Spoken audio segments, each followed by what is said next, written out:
Eine Seife mit Drop Swirls selber machen, das ist gar nicht so schwer. Hallo und willkommen in der Feinseiferei. In diesem Video heute zeige ich dir anhand meiner Seife Kumquat, wie das geht. Als allererstes habe ich mir überlegt, welche Farben ich verwende. Weil ich einen frischen Zitrusduft habe, habe ich die Farben entsprechend dazu ausgesucht und mich für 2 Orangetöne und das Grün entschieden, das als Komplementärfarbe dazu dient.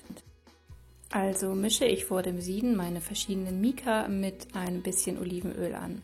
Ungefähr im Verhältnis 1 Teelöffel zu einem Esslöffel. Außerdem habe ich Titandioxid vorbereitet, das ist in einem großen Container. In den kleinen Glascontainern habe ich mein Mica. Ich fülle mir die immer aus dem Plastiktütchen um in die Schraubgläser, das ist viel praktischer im Handling. Und wem einmal so ein Tütchen mit Mica in der Küche umgefallen ist, der weiß, wovon ich rede. Das Zeug kriegst du kaum mehr irgendwo weg. Und die Gläser sind sehr viel praktischer.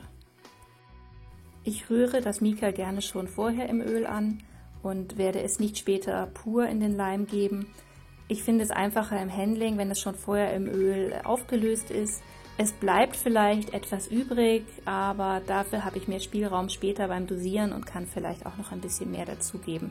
Aber das ist Geschmackssache.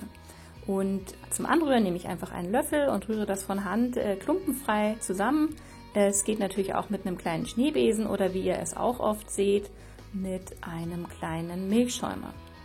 Hauptsache ist, dass es nicht klumpt und schön verrührt ist und dann beiseite stellen und dann kann es nachher losgehen. Und hier sind auch schon alle fertigen Farben, dann das Titandioxid und der Duft. Für den Seifenleim gebe ich wie stets die Lauge zu den vorbereiteten Fetten und Ölen. Bitte immer darauf achten, dass ihr die Sicherheitsregeln einhaltet, Handschuhe tragen, unbedingt einen Augenschutz und dafür sorgen, dass alles gut gelüftet ist. Den Seifenleim werden wir jetzt nur ganz kurz anrühren und dafür sorgen, dass Fette, Öle und die Lauge auch gut miteinander emulgieren. Jetzt bitte nicht übermixen, denn wir brauchen ja einen sehr flüssigen Leim und wir werden ja auch später in den einzelnen Containern auch nochmal rühren. Hier nur kurz anmixen, damit wir es gleich aufteilen können auf die einzelnen Container. Ich hatte allerdings ein paar Luftblasen im Leim und habe deswegen noch ein bisschen mit dem Rührstab gerührt, aber ohne ihn laufen zu lassen. Übrigens findet ihr alle weiteren Infos zu dieser Seife und auch das Rezept in meinem Blogartikel, den habe ich euch unten in der Videobeschreibung verlinkt. Wenn wir den Seifenleim zur Emulsion gebracht haben, können wir ihn aufteilen für die verschiedenen Farben. Ich habe das ungefähr so aufgeteilt, dass ich den weißen Teil 2/3 gemessen habe und das restliche Drittel vom Seifenleim habe ich auf die einzelnen Container verteilt für die 3 weiteren Farben. Mir war es wichtig, dass ich einen großen Teil weiß habe, in den später die bunten Farben von oben einfließen. Aber das ist natürlich wie immer Geschmackssache.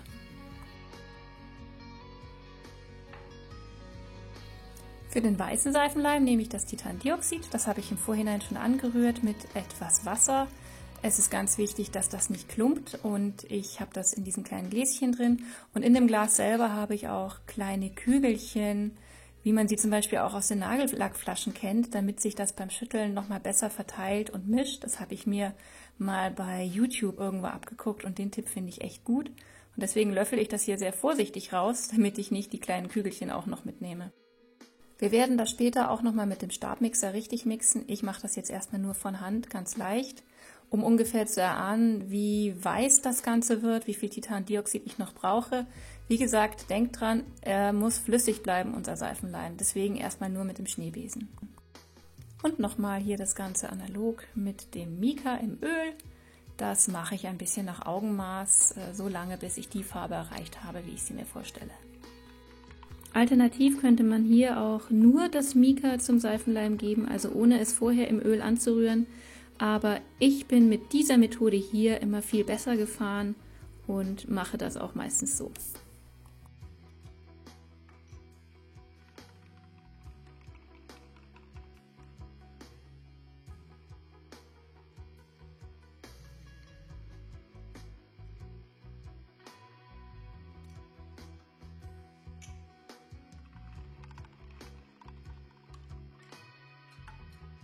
Und vor allem finde ich es auch einfacher, mit dieser Methode später nochmal die Farben ein bisschen anzupassen. Hier war mir das helle Orange etwas zu hell und ich habe noch etwas Dunkleres dazu gegeben, um meinen Farbton zu finden.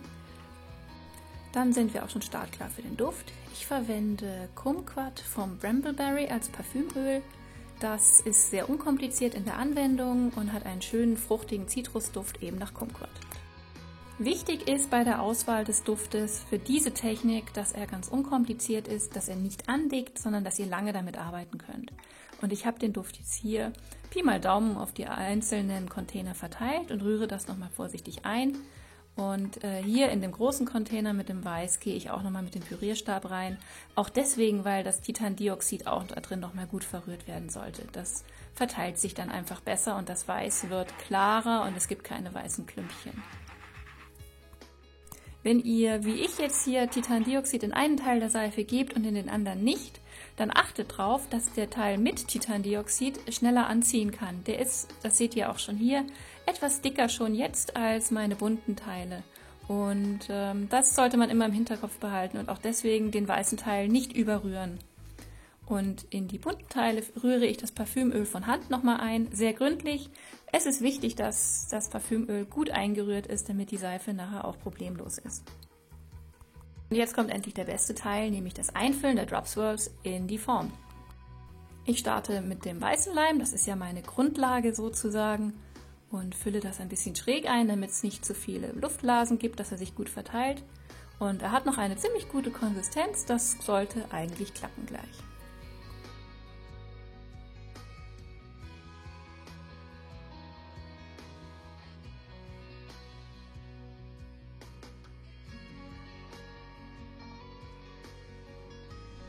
Und nochmal ein bisschen klopfen, damit die Luftblasen nach oben steigen.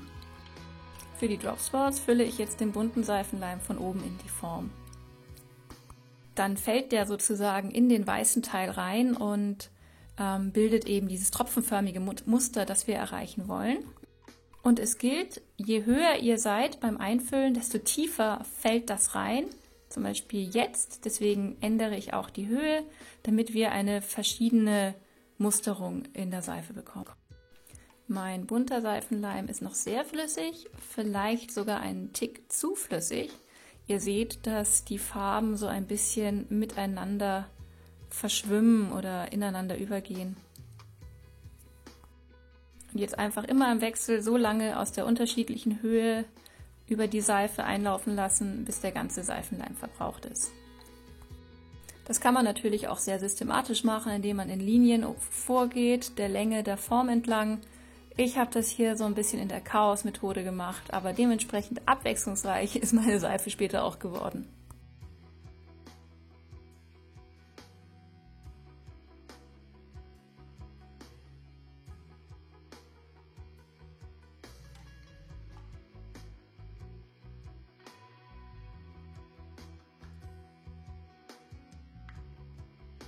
Ja, und jetzt der Teil, der nicht so geklappt hat bei dieser Seife.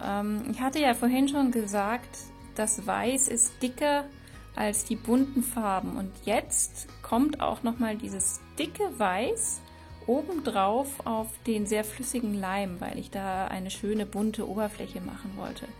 Und das ist jetzt hier total schief gegangen, denn ich habe jetzt hier verschiedene Konsistenzen von Seifenleim, die ich miteinander verswirren möchte. Und ich habe auch noch, weil ich es besonders schön haben wollte, ein bisschen was von dem Mica in Öl vom Anfang dazu gegeben. Und das passt alles in der Konsistenz überhaupt nicht zusammen. Also hier geht der Plan total schief und alle meine Rettungsversuche gehen total daneben und es ist eigentlich nur eine einzige Matschepampe. Ja. Das ist schief gegangen und hier wieder der Beweis dafür, weniger ist sehr oft mehr. Ich habe versucht, es zu retten, aber wie ihr seht, es sieht nicht sehr toll aus. Und den restlichen Leim gebe ich noch in meine kleine Elefantenform. Die Seife habe ich dann gut isoliert und 2 Tage stehen lassen und konnte sie dann schon sehr gut ausformen. Ich hatte auch Sodiumlactat drin, gerade weil es ja viele flüssige Öle waren. Und das hilft immer ganz gut beim Ausformen und dass die Seife auch schön fest wird. Und da ist mein kleiner Elefant. Die müssen einfach immer dabei sein. Ja, es zeigt sich, die Oberfläche, wie gesagt, ist nicht sehr toll geworden. Jetzt schauen wir mal, wie die Seife drinnen ist. Das ist das Schöne bei den Drop Swirls. Man weiß eigentlich nie, was man kriegt und jedes Stück sieht anders aus. Ich lasse die jetzt einfach mal für sich selber wirken.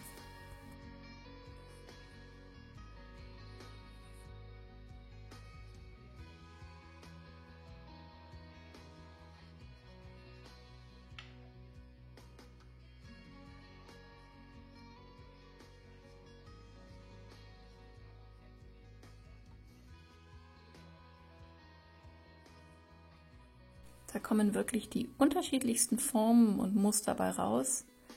Jedes ist anders, das finde ich total faszinierend. Und wenn das nicht sogar ein kleiner Elefant geworden ist.